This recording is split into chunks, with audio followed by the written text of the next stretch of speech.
Me parece que finalmente Iñigo Urkullu ha terminado de deshojar esa margarita, pero hablemos de los problemas que tienen actualmente en el País Vasco y a los que no se les ha dado solución en estos últimos años. ¿Cuáles son las barreras lingüísticas de la comunidad autónoma y, sobre todo, cómo se ha seguido manteniendo esa imposición del euskera? Bueno, las barreras lingüísticas han sido las mismas desde hace ya mucho tiempo. La diferencia ha sido esa imposición lingüística que cada día se acrecenta más aquí en este territorio, con esas vueltas de tuerca que está dando el PNV a través de decretazos. Ellos lo enmarcan dentro de la normalización del uso del euskera, pero no tiene nada que ver con una normalización de una lengua, sino que es una imposición, pero además drástica.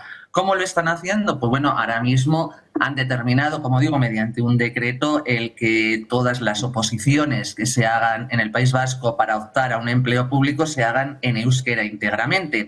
Y además es obligatorio tener el perfil lingüístico para optar a cualquier puesto en la administración o por ejemplo, en un Osakidetza, en la salud. Entonces, para nosotros esto es imperdonable. Y es imperdonable porque si tenemos en cuenta la realidad sociolingüística de nuestra comunidad, os puedo decir que el 80% de la comunidad vasca habla el español. Entonces, si tenemos esto en cuenta y tan solo un 17% de la población habla en euskera, estamos diciendo una cosa muy dura y muy desequilibrada, y es que tan solo el 17% de la población vasca puede optar a un puesto en la administración pública. También de esta manera ponen esa barrera para que otras personas de otras comunidades puedan acceder a los empleos en nuestra comunidad, y creo que esto es un desequilibrio territorial que hay que corregir, pero de forma inmediata. ¿Hay seguridad en las calles vascas? Se lo pregunto porque recientemente leía en sus redes sociales que hay un pueblo que se llama Sopuerta que está totalmente en contra de que se les ponga un centro de menas en el mismo. Correcto, estuvimos además el otro día en este pueblo, una localidad de alrededor de 2.500 habitantes, y además es vizcaína, está en el territorio vizcaíno, y es un pueblo en el que en un edificio emblemático, que ha sido hasta ahora una residencia para mayores, han cerrado la residencia.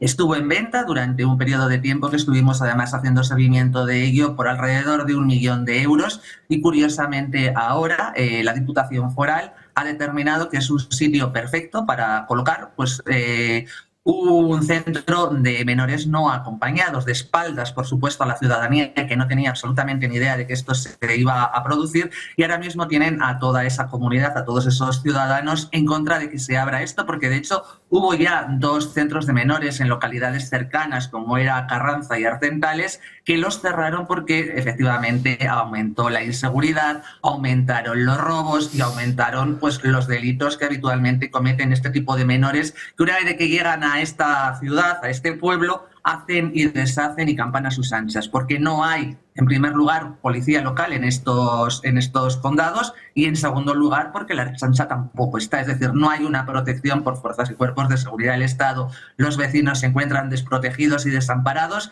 La mayoría de los vecinos, además, son personas mayores o padres y madres que tienen hijos menores y que ven que no tiene solución esto. De hecho, es curioso porque es un pueblo que está gobernado por Bildu, ese Bildu que siempre aboga porque hay que integrar a los menores, hay que traerlos, pero resulta que cuando los van a colocar en un pueblo que él gobierna, tampoco los quieren. Y durante los últimos días también hemos visto, Amaia, muchísimas protestas de agricultores en diferentes puntos. Hace apenas unos días llegaba esa tractorada a Madrid. Hablamos de políticas no solo españolas, sino comunitarias, pero también el País Vasco se enfrenta a un grave problema, la falta de gente, ya no solo que trabaja en el campo, que cada vez es mayor, sino también las que siguen y se mantienen en el mismo, ahogadas por todas esas políticas. Estamos hablando de unas políticas que están realizadas y que nos están imponiendo desde Bruselas. Es una política europea que impone las mismas normativas a todos los países de la Comunidad Europea. Pero claro, los agricultores del País Vasco tienen los mismos problemas que puede tener un agricultor en Madrid, uno en Andalucía, es decir, los problemas son comunes y nos están poniendo una agenda basada en, como te digo, en una agenda 2030 y en unos objetivos de desarrollo sostenible, que lo que están haciendo es que el campo se muera. En primer lugar, no tenemos relevo generacional para el campo porque es obvio qué persona, qué joven quiere entrar a producir el campo cuando sabe que está trabajando a pérdidas. Creo que esto es lo primero. En segundo lugar, les ponen una agenda imposible de cumplir con unas trabas burocráticas impresionantes. De hecho, me comentaba un agricultor que les han puesto un cuaderno digital en el que tienen que poner incluso si mueven a una vaca de sitio. Es decir, los agricultores están dedicados de sol a sol a trabajar el campo y no tienen ni idea de informática, ni idea de papeleo, y cada vez estas trabas están frenando más este avance de nuestro sector primario, que además es uno de las principales potencias de desarrollo económico en nuestro país. Y creo que es fundamental que por fin se les oiga, que salgan a la calle y que todos los ciudadanos que vivimos en las ciudades y que muchas veces estamos despegados de esta problemática que tiene lugar en el campo, veamos el sufrimiento real de todos estos agricultores. Se enfrentan además a competencia desleal con terceros países como puede ser Marruecos, en las que las exigencias fitosanitarias no tienen nada que ver. Entonces juegan con una ventaja en contra del campo español y por ende del campo vasco.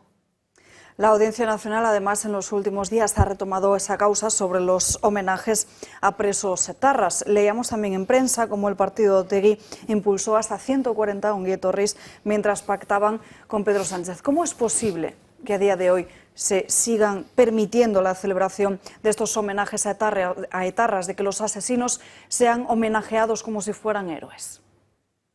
Eso mismo me pregunto yo, ¿cómo es posible que en una sociedad del siglo XXI estemos todavía denunciando día tras día estos homenajes a etarras? Unos homenajes que además lo que hacen es revictimizar a las víctimas. Lo que debemos dar es una solución a todo esto, pero claro, para dar esta solución hay que querer. Y en este momento el PNV no quiere solucionar esto. ¿Por qué? Porque es una parte importante de que esto esté ocurriendo en nuestra sociedad. Presos etarras, asesinos etarras que salen de la cárcel y son recibidos como héroes en sus pueblos, y además utilizando a menores en estos homenajes, algo que nos parece terrible. Pero claro, para evolucionar en esto tenemos que hacer leyes y tenemos que recortar todo esto que vivimos aquí a diario, además, porque no es un día, es que son muchos días los que esto se está sucediendo. Pero ¿qué ocurre? Que ahora mismo Bildu, que es el brazo político de ETA, lo nieguen o no lo nieguen, es evidente que es el brazo político de ETA. De hecho, en las listas electorales, en las últimas, llevaba 44 etarras en sus listas. Es el socio preferente de Sánchez. Entonces, mientras esto sea así, mientras Sánchez esté amparado en el poder a base de estos partidos separatistas, de estos partidos que no respetan la democracia, pero que además van por la puerta de atrás, porque todo lo que se hace es sin luz ni taquígrafos, mientras está realizándose transferencias al País Vasco y se está aplaudiendo y blanqueando el terrorismo etarra, es lo que tenemos en esta sociedad, una sociedad que creo que está verdaderamente enferma mientras estos hechos sigan teniendo lugar.